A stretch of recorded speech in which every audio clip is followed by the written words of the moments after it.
lengua larga y así como lo ves, camina con los pies. De noche en la laguna no hay ninguna duda, él sabe que no hay miedos debajo de la luna.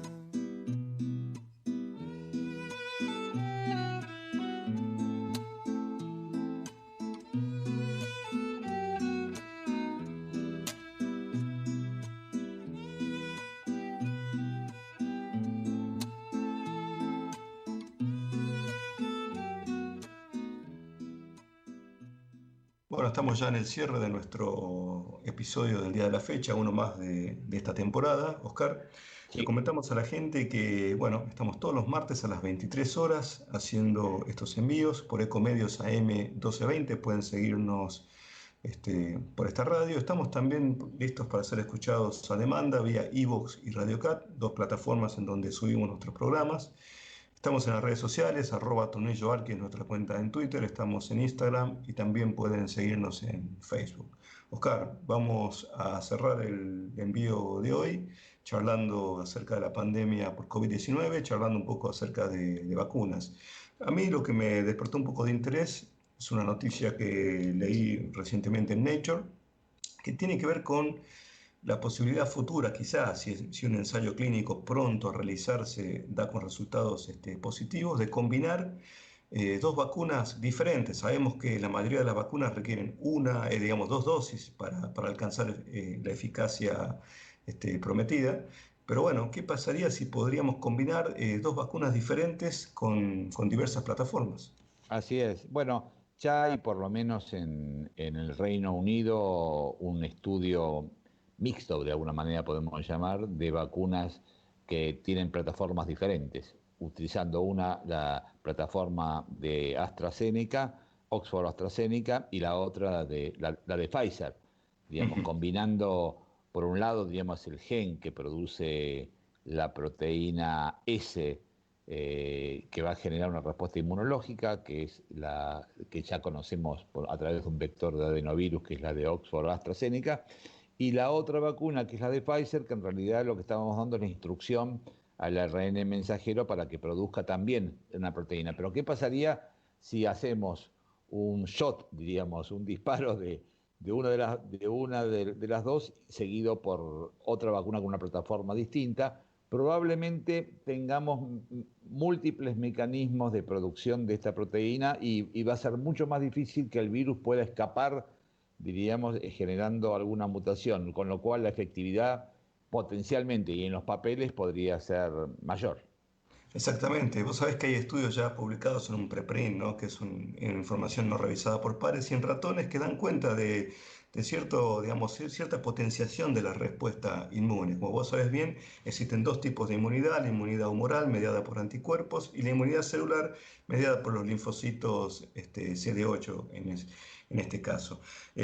Hay vacunas que actúan mejor, estimulando mejor una respuesta, y hay vacunas que estimulan mejor otra. Por ejemplo, la vacuna de AstraZeneca claramente tiene un mejor perfil para estimular la inmunidad celular, es decir, la inmunidad mediada por linfocitos. La vacuna de Pfizer actúa, mejor en la inmunidad humoral, es decir, despertando anticuerpos que actúen directamente contra el coronavirus. Un aspecto central, lo que vos acabas de comentar, potenciar la respuesta inmune. Pero otro aspecto interesante, Oscar, sería también permitir más flexibilidad, en la administración de estas vacunas. Venimos charlando, ¿no?, de manera reiterada la dificultad para disponer de vacunas. Así que en ese sentido podría también ser útil, Oscar. Bueno, y ojalá esto permita, Fer, de alguna manera tener variantes, diríamos, en la segunda dosis de distintas vacunas que nos permita flexibilizar un plan de vacunación en el mundo, y si uno no dispone de una vacuna, poder disponer de otra y administrarla. Es decir, tener alternativas que ahora no tenemos, que son esquemas de vacunación sumamente rígidos. Podemos transformarlo en otro esquema de vacunación, alternando también vacunas de diferentes plataformas, ¿no? Así que bueno, esperemos que estas investigaciones se desarrollen, y mientras tanto nosotros, como siempre, seguimos en el programa. Exactamente. Y nos vamos a ver el martes que viene, Fer. Así que un saludo para toda nuestra audiencia. Bueno, un saludo a toda la gente y un abrazo para vos. Nos vemos la semana que viene. Nos vemos.